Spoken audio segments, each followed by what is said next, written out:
jest w tym pewna pułapka, w tym wszystkim, że jak się zobaczy coś takiego już raz w życiu, to potem poprzeczkę masz wysoko bardzo podniesioną, jeżeli chodzi o rzeczy, które Cię zachwycą.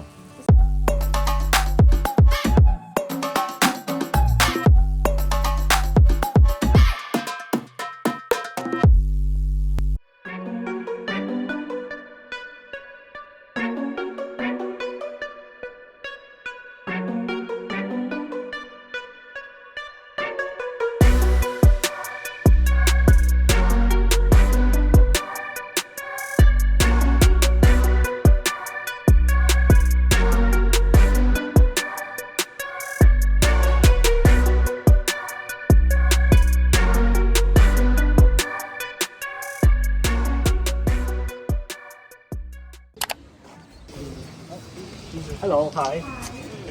Want 2 tickets. Banda Azores Central.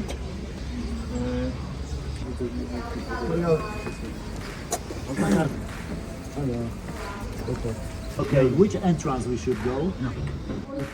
Door 3. Okay. Yes? Okay, here. Thank you very much. Mamy to. Można nawet było płacić kartą i zobaczcie, tak wyglądają dwa bileciki.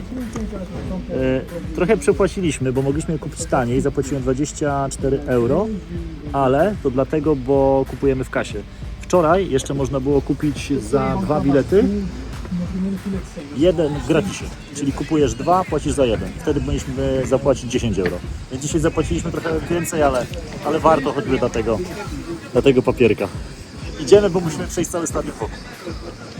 Ale bajer. Strasznie. Super. Fajnie by było jeszcze, jakbyśmy znaleźli sklepik klubowy, bo byśmy sobie kupili jakiś szalik albo koszulkę. Ale jak nie, no to mamy bilet przynajmniej. O, tutaj chłopaki idą. Właśnie taką bluzę chcę. Może zabierę. Jedną chociaż. My idziemy do trzeciej. To jest jedna, tu będzie druga, a my pewnie będziemy musieli tam przejść do porty numer 3. Wczoraj lataliśmy tutaj, nie było nikogo. Widzieliście pewnie to już na tym wideo. Stadion de São Miguel, stadion, który ma 50 lat. Jesteśmy już na stadionie. Ciekawa sprawa, zastanawialiśmy się. W Hiszpanii jest tak, że możecie wnieść swoją kanapkę, zrobić sobie kanapkę z szynką na trybunach. Wydawało się, że Portugalia jest podobna kulturowo. Tutaj nie. Tutaj Aga miała czekoladę w nerce. Pan powiedział jej na wejściu, że nie można wnosić tutaj jedzenia. Co prawda pozwolił wnieść, ale zwrócił uwagę na to, że to nie jest dozwolone. Zobacz, tutaj jest nawet siłownia. Taka plenerowa. Małpigaj tak zwany. Ty, ja tutaj mam nie dosyć siłownię, może bym sobie tutaj poszedł. O, zobacz, mamy nawet koszulki. The white one. Okay. This is the players. Okay.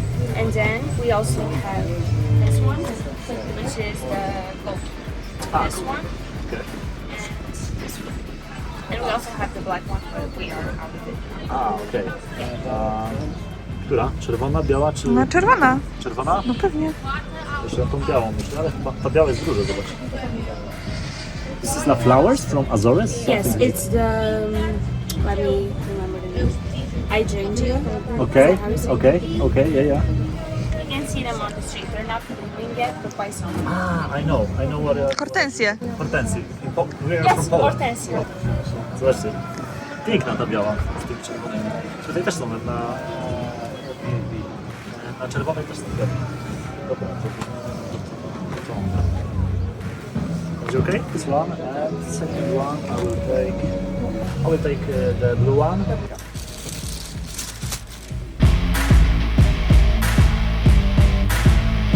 Jaram się, bo wchodzimy, słuchajcie. To jest nasze wejście. 13, 14, 14 jest nasza. Chodźcie, zobaczymy jak jest w środku.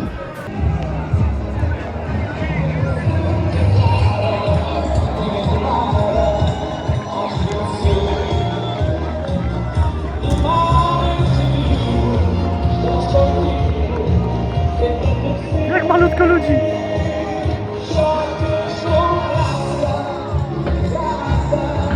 No powiem tak, kompletu tu dzisiaj na pewno nie będzie. Ale to dobrze, to tym lepiej dla nas kameralna atmosfera jest najlepsza, absolutnie. Zobaczcie, tam jest może z 500 osób max i na tej trybunie na razie jest jakieś 200. Tak stawiam, że około 700 osób póki co na meczu najwyższej klasy rozgrywkowej na Azorach, więc zobaczymy, jak to będzie wyglądało w praniu. Hitem jest to, że tutaj, tam mniej więcej, tam są kibice gości, słuchajcie, z Madery przylecieli specjalnie na mecz i jest ich, myślę, że jakichś 15, więc no, jest wesoło. Santa Clara! Santa Clara! Oh Santa Clara ole. Doping prowadzony był przez kibiców nielicznych, ale fanatycznych, zgromadzonych tuż za jedną z bramek i trzeba przyznać, że mimo tego, że było ich raz, dwa, trzy, cztery, pięć, sześć, siedem, 10, to naprawdę dawali radę.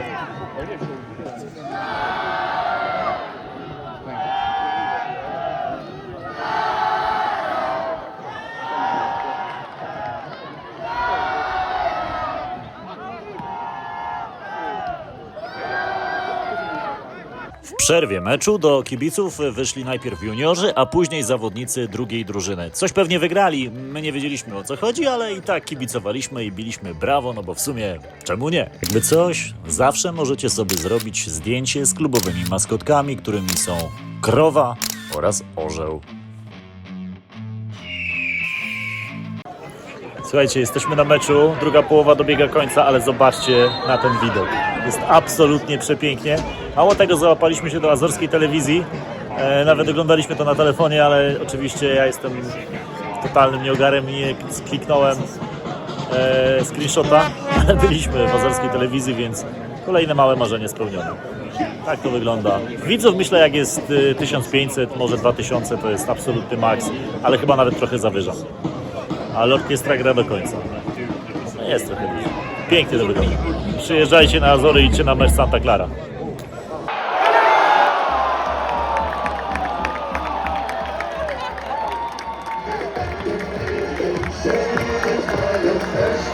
É golo do Santa Clara. Marca com a camisola 7. Elias Manuel. Oh Santa Clara.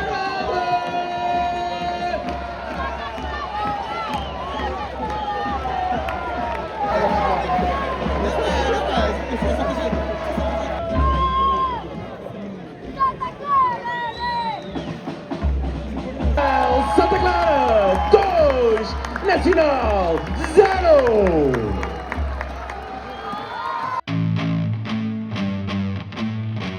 Santa Clara to najbardziej na zachód wysunięty klub Europy, który kiedykolwiek grał w najwyższej klasie rozgrywkowej w swoim kraju. I przy okazji, jeden z najmniej pożądanych rywali w europejskich pucharach dla drużyn z kontynentu, zwłaszcza tych ze wschodu Europy.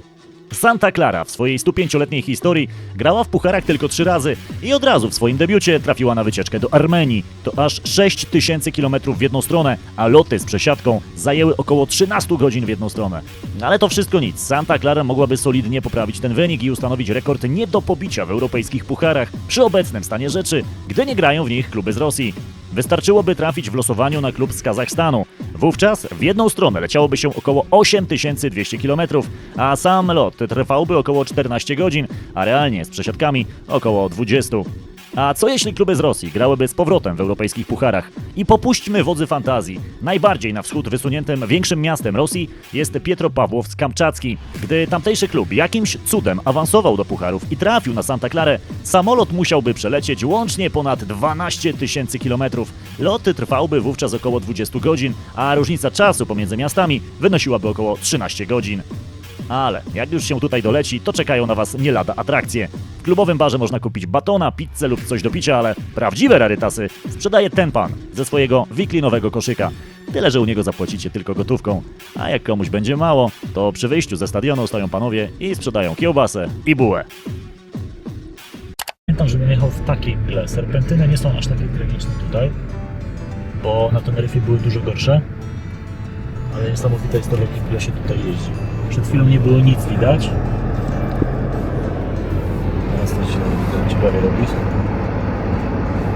Ale to jest śmieszne, bo wjeżdża się w taką mgłę i po chwili wyjeżdżasz i dosłownie jak za dotknięciem czarodziejskiej różdżki wszystko widać od góry.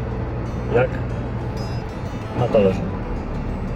Przynajmniej mam taką nadzieję, że tutaj tak będzie. Jako że jesteśmy w maju na Azorach, trzeba być przygotowanym oczywiście na wszystko. My jesteśmy przygotowani na wszystko, ponieważ wzięliśmy ze sobą ceratę, którą teraz ubiorę na siebie. Zaczynając od spodni, które wyglądają jak worek na śmieci. Ale będą świetne aż Czy to jest przód, czy to jest tył gdzieś? No nie.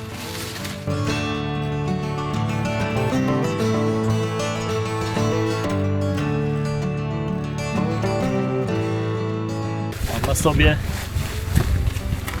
raz, dwa, trzy, cztery. Zakładam właśnie 5. warstwę, to nie będzie koniec. Wiosna na Azorach. Śmieszna sprawa, przeszliśmy z auta 3 minuty i doszliśmy chyba do końca szlaku. Ale zobaczcie. Lago do Fogo. Jezioro mgliste. Nie wiem skąd ta nazwa, ale się domyślam. Państwa, w poprzednim ujęciu wkradł się błąd. Lagoa do Fogo nie oznacza wcale jeziora mgły. Co w sumie jest dziwne, ale chodzi o to, że to jezioro ogniste, ponieważ ono powstało w wyniku zapadnięcia się wulkanu. Ostatnia aktywność sejsmiczna w tym przepięknym, ognistym miejscu miała miejsce w 1564, więc jakieś 150 lat po Krzyżakach. Idziemy na dół, żeby pokazać Wam, jak to jezioro wygląda z bliska, ponieważ jak widzicie, z góry niewiele widać, więc podejdziemy trochę bliżej. A szlak do tego jeziora jest, jak widzicie, bardzo interesujący. Zastanawiam się, czy nie założyć takich ochraniaczy na buty, na błoto, ale na razie idziemy w własnych butach. Najwyżej będziemy potem jeździć w klapkach. O dziwo, w jeziorze zabronione jest pływanie. Powinni w ogóle napisać, że to jest jakiekolwiek jezioro, bo ludzie mogą nie wiedzieć, mogliby przyjść pływać. Podobno plaża, ale to jest ciekawe, podobno plaża tutaj jest jedną z najpiękniejszych dzikich plaż w całej Portugalii. Dlatego chcemy to sprawdzić.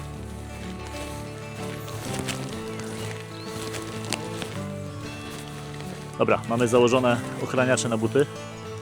Teraz już absolutnie nie straszne mi nawet takie błoto. Zobaczcie, przez co tutaj trzeba iść. Oby było warto! Oby było warto! Chodźmy. Mięciutko! Plum, plum, plum.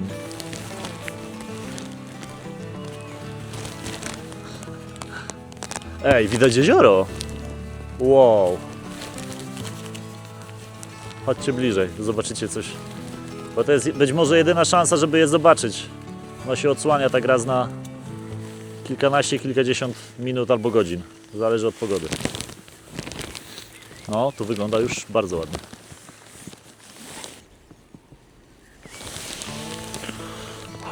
Robi wrażenie. O, na życzenie. Ale numer.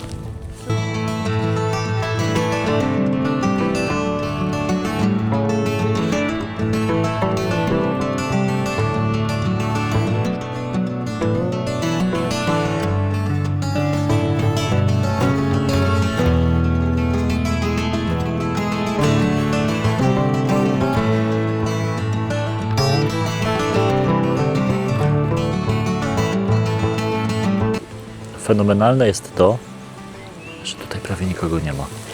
Że to nie jest jakieś miejsce zatłoczone, turystyczne, tylko tu po prostu idziesz, jesteś sam. Takie cudowne miejsce. Dużo brzydsze miejsca w Europie są bardziej zatłoczone niż to, co się tutaj odwala. Wow.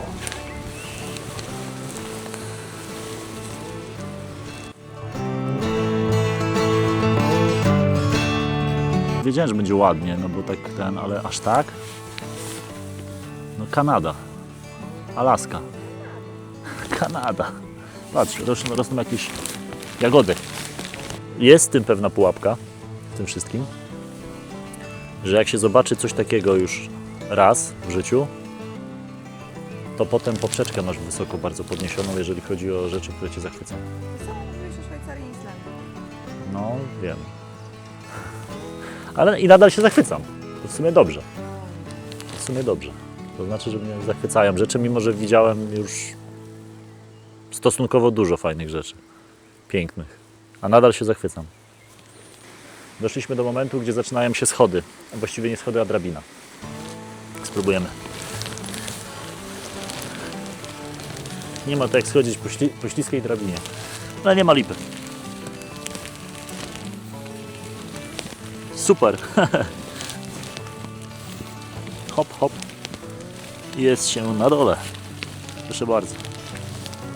Lajcie, myślałem, że gorzej. Zapraszam operatora kamery. Dobra. Chcę mieć to nagrane, jak najwyżej wpadnę do wody, to przynajmniej będzie z tego wideo.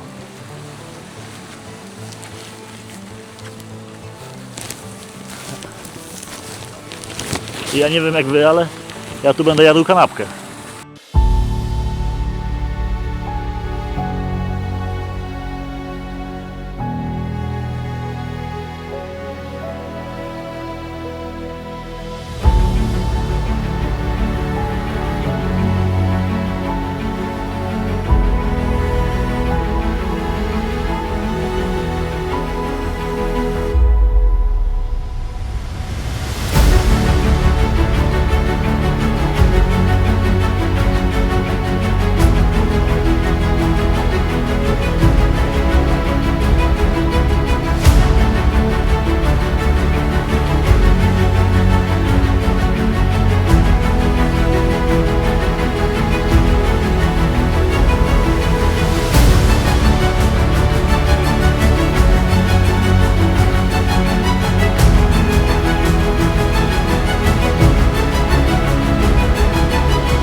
Zajęło nam chyba za 2-3 godziny pobycie tutaj, ale warto. Jak schodziliśmy, nie było nic widać. Była mgła, mleko niesamowite.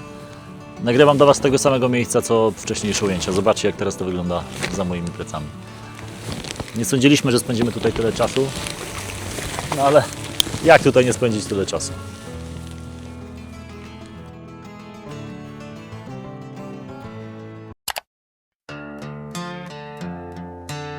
Około 4000 krów tutaj mieszka, 400 osób. Do Caldeiros, to tędy? Nikt cię tutaj nie drapie, tak? Za mało ludzi, wszystkich już znasz, a tutaj nowe zapachy jakieś przyjechały, tak? Frodo, czy pamiętasz jeszcze smak truskawek? Hello. O, dzień dobry. Wyłączyłem tylko drona i zobaczcie, jak się rozpogodziło. 'Cause I'm back road